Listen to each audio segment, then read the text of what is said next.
celebrities around the world are using and abusing Ozempic.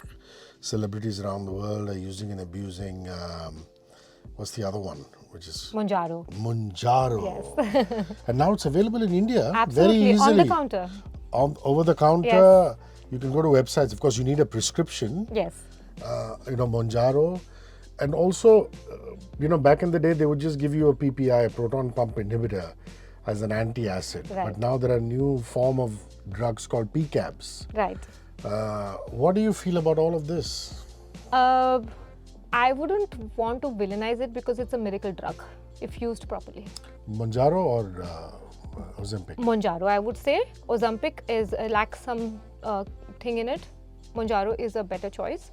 But again, I am not in for it because, getting it over the counter and getting it prescribed by a general physician, because in India that has happened. That also, you have to inject it, isn't it? You have to inject, yeah, like an insulin, shots what anyone takes who is, diabetic. It's similar to that. It's just a shot and it's really easy. Even a child can do to them.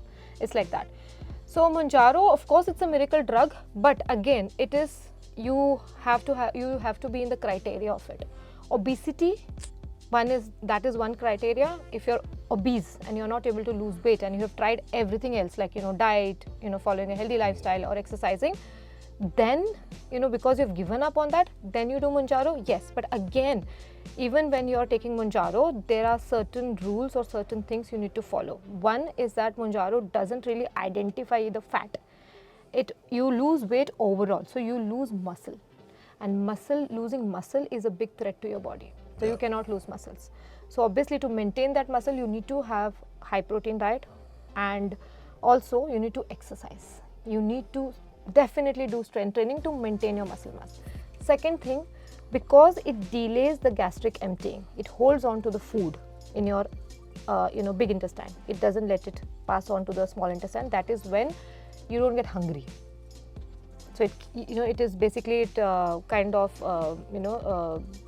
hunger is not there, so you don't eat.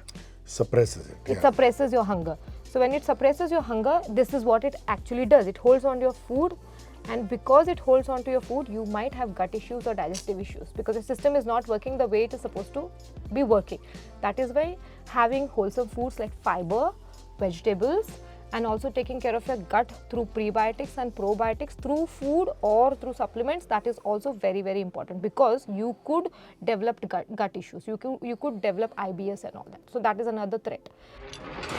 94.3 Radio 1.